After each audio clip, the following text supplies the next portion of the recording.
És un dels valencians més reconeguts fora de les nostres fronteres i també en terres valencianes. El científic Santiago Grisolia forma part des d'avui del passeig del mèrit d'un celler de Requena dedicat a personatges il·lustres.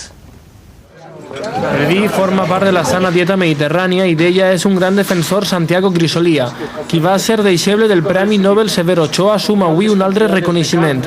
Precisament un celler valencià ha volgut que siga el primer en formar part del seu passeig del mèrit. Muchísimas gracias.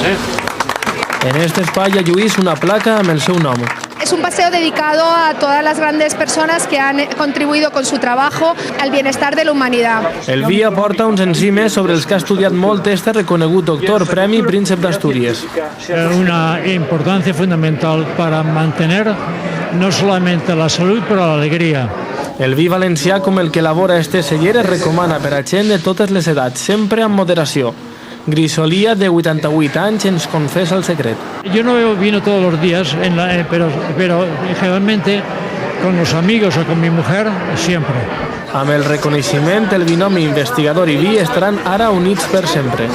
Bueno, Vicente, la próxima vez ensayes que no llores tanto. Es que Vicente...